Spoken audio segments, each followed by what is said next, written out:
Stasiun orbit Altair 17 tahun 2381 di atas permukaan bulan buatan yang mengorbit planet Eudora. Seorang wanita berdiri memandangi lintasan bintang yang tidak pernah tidur. Ia mengenakan pakaian pelindung berwarna biru muda berlapis kristal. Tapi wajahnya dipenuhi cahaya lembut bukan dari bintang tapi dari dalam dirinya sendiri. Namanya adalah Lastra, seorang chronopath, pengelana spiritual yang mampu membaca jejak waktu lintas dimensi. Ia telah melewati 13 sistem bintang, 4 pelatihan cahaya dan 1 kehidupan di bumi yang penuh luka demi satu hal, menyelesaikan kontrak karmanya. Di belakangnya ada sesosok laki-laki yang langkahnya berat seperti membawa dunia yang sedang ia lindungi. Namanya adalah Muleon, seorang penjaga orbit, prajurit senior Federasi Galaksi. Mereka tidak bersentuhan, hanya berdiri bersebelahan, namun dalam keheningan antariksa jiwa mereka saling mengenali. Jadi ini akhir misi kita, tanya Muleon pelan. Lastra tidak menjawab segera. Matanya menatap satelit kecil di kejauhan, satelit karma yang menyimpan memori dari semua kehidupan yang mereka alami bersama. Kini energi satelit itu mulai meredup, tandanya kontrak karma mereka telah selesai. Kita tidak lagi terikat oleh pelajaran lama, Muleon, ucap Lastra dengan lembut. Aku tidak harus tinggal bersamamu dan kamu pun juga tidak harus menjagaku seperti dulu. Muleon mengangguk, tapi ada kilatan luka dalam matanya, bukan karena ditinggalkan, tapi karena masih mencintai, dalam bentuk yang tidak bisa dijelaskan oleh kode federasi.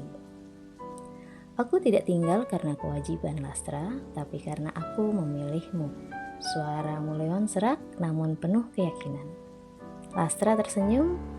Tidak ada air mata di ruang hampa udara, tapi jiwanya bergetar. Dulu dalam inkarnasi bumi abad 21, mereka pernah menjadi pasangan biasa.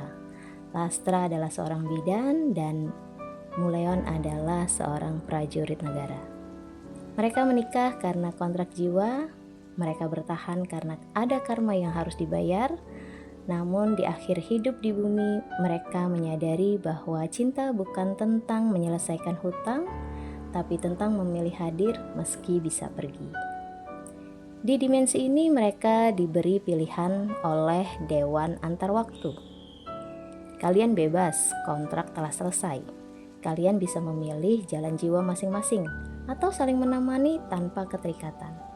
Keterikatan yang dimaksud di sini bukan seperti pernikahan, namun rasa melekat seperti takut kehilangan sehingga menyebabkan pasangan terikat dengan kencang terhadap pasangan yang lain. Tapi itulah sebabnya mereka ada di sini untuk membuat keputusan terakhir.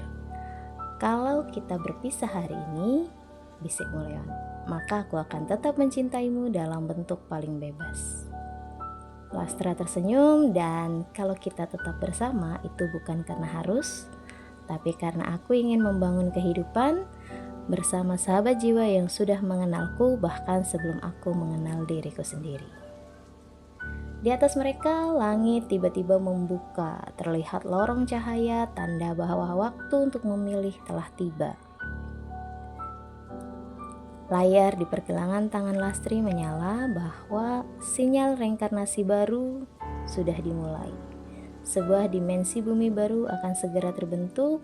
Dewan Jiwa menawarkan keduanya untuk lahir kembali sebagai seorang penyair atau seorang penjelajah waktu yang membangun ruang penyembuhan di bawah tanah kota masa depan.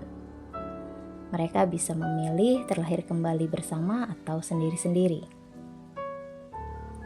Muleon menatap Lastra. Kalau kau ingin terbang bebas, aku akan menjaga nafasmu dari kejauhan. Lastra membalas, dan jika kamu ingin memilih dunia lain, aku akan tetap mendoakanmu dari ruang kosongku dimanapun aku berada. Kemudian mereka menutup mata. Dalam keheningan mereka mengucapkan sesuatu dalam hati. Aku mencintaimu tanpa ingin mengikatmu. Aku bersamamu tanpa ingin menahanmu. Dan jika takdir mempertemukan kita lagi, biarlah itu karena cinta, namun bukan karena harus. Lorong cahaya menyerap mereka. Waktu dan ruang hancur lalu membentuk ulang. Dua bintang kecil menyala berdampingan di tepi galaksi. Tidak menyatu, tapi selalu bergerak dalam orbit yang saling menghormati. Kemudian peristiwa terjadi di bumi 200 tahun kemudian. Seorang wanita bijak tengah mengajar di sebuah rumah penyembuhan. Di sisinya ada suami yang sedang memperbaiki beberapa kendaraan. Mereka bekerja dalam diam, tetapi sesekali tersenyum satu sama lain, seperti dua jiwa yang telah lama saling mengerti tanpa perlu berkata-kata. Mereka adalah Lastri dan Mulyadi dalam bentuk baru, tanpa karma, hanya cinta yang sadar. Terima kasih.